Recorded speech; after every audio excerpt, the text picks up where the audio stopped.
आचार्य महाराज जी हमारे बारे में क्या धारणा बना रहे हैं। तो बार बार उनके पास जाकर के उनसे हाथ जोड़ करके अपने वाणी गदगद यन वपुः पुलकयन नेतद्वयम् श्रावयन्, पूछने वाले की एक शैली होती है।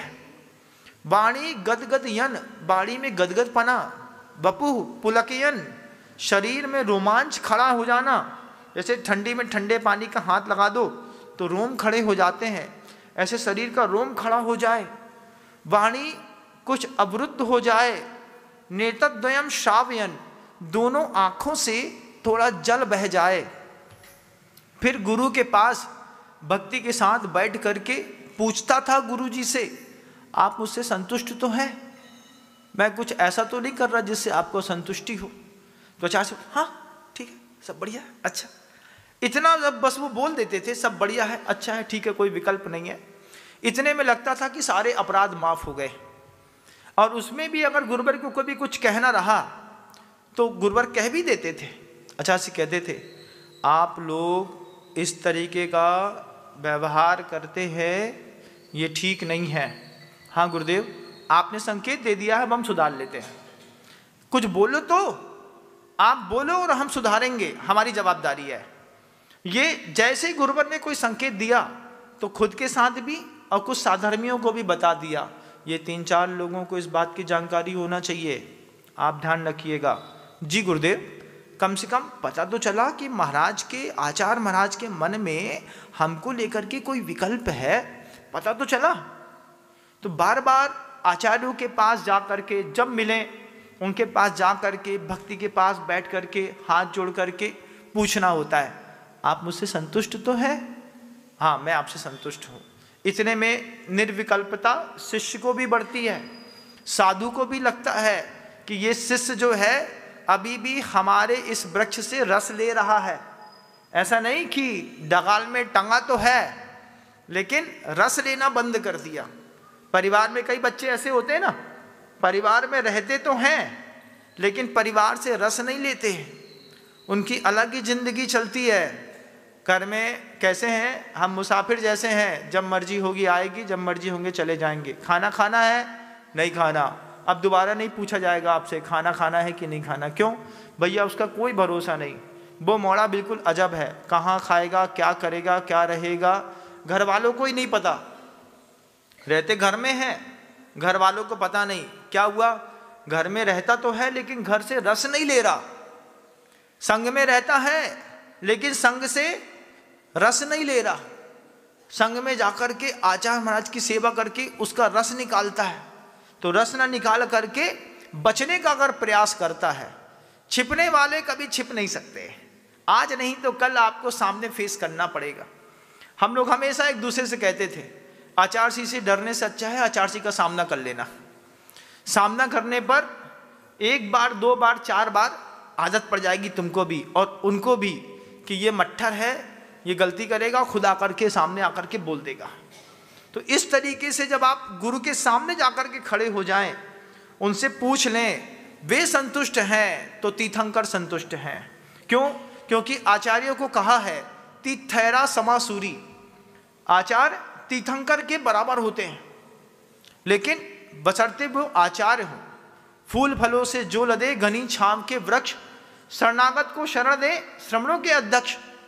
सिर्फ नाम के अगर मान लीजिए कोई बन गया और उसको सब चाहिए, 18 कैरेट वाला गोल्ड वाला भी आपको मिल जाएगा, संसार है तो सब मिल ही जाते हैं, ऐसा नहीं है कि कुछ नहीं मिलता है। 16 कैरेट की भी कोई सोने की चैन मिल जाती है, उसके बाद फिर बेंटेक्स भी संसार में मिलती है।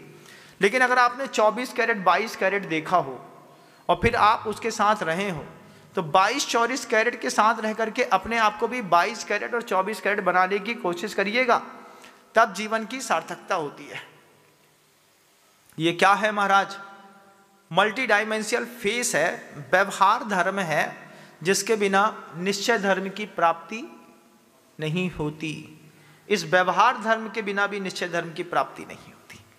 आप लोगों ने कभी किसी आचार्य महाराज के पास जा करके, किसी प्रौढ़ साधु के पास जा करके कभी ऐसा बोला, आप मुझसे संतुष्ट तो हैं? क्यों? सेवा तो बहुत करते हैं, पूछा भी कि नहीं? और मान लो साधु ने कह दिया, अरे महाराज आपसे तो ना पूछेंगे, आपसे पूछेंगे तो आप कुछ और बोल दोगे, हम क्या बोल देंगे? अच्छा बताओ, तुम्हारी ताकत से बाहर क्या बोल देंगे? एक छोटे से बच्चे को माँ कितना बड़ा लड्डू खिलाती है, जितनी उसकी हैसियत होगी पेट में पचाने की उतनी बड़ा तो खिलाती है कि उससे ज़्यादा ठूस देती। ले तेरे पापा ने नहीं खाया, अब तेरे को खाना पड़ेगा, तो ठूस देती है क्या? नहीं ठूसती।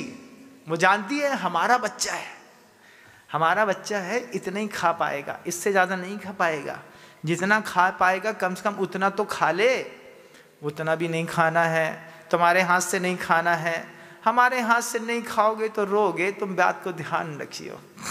हम उतने ही देने की कोशिश करते हैं जितनी सामने वाले की सामर्थ्य हुआ करती है। सामर्थ्य नहीं होती तो कुछ देते भी नहीं। जिसकी किस्मत होगी वो ही तो अपनी सामर्थ्य का प्रस्तुतिकरण करेगा। ये मल्टी डायमेंशनल फेस व्यवहार धर्म है। अपनी जाति की रक्षा करना, अपने बल की रक्षा करना, अपने कुल की रक्षा करना, अपने ज्ञान की रक्षा करना। आचार्य कहते हैं अपने शरीर की रक्षा करना भी आपका व्यवहारिक धर्म है। शरीर की रक्षा कैसे करना महाराज? कर तो रहे हैं, ठंडी गर्मी बरसात से बचते हैं ठंडी गर्मी बरसात से। फिर फुल्की खा करके आते हैं, फिर यहाँ फोड़ा निकलता है, यहाँ से मवाद निकलती है, यहाँ से सोच निकलती है।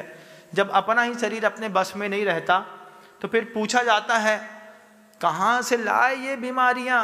बोले कछु नहीं, 3-4 बार ब्रेड खाई थी, 6-7-10 बार पाव भाजी खाई होगी, कभी एक आध कभी कोई गुटका उटका खा लिया होगा, कभी 2-4-6 मोमोज खा गए, लेकिन फंस गए बेचारे मोमोज पेट में। मोमोज खाना कितना आसान है ना?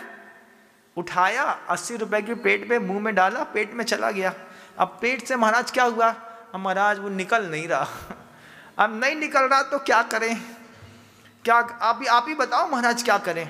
गर्म ठंडी पानी की पट्टी बोलो पट्टी लगा लेते हैं, एनीमा बोलो एनीमा लगा लेते हैं, जुलाब बोलो जुलाब खा लेते हैं, डल्कोलेक्स खा लेते हैं, क्रीमालेक्स खा लेते हैं, लेक्सेटिक की कोई और दवाई है वो खा लेते हैं, रेवन चीनी खा लेते हैं।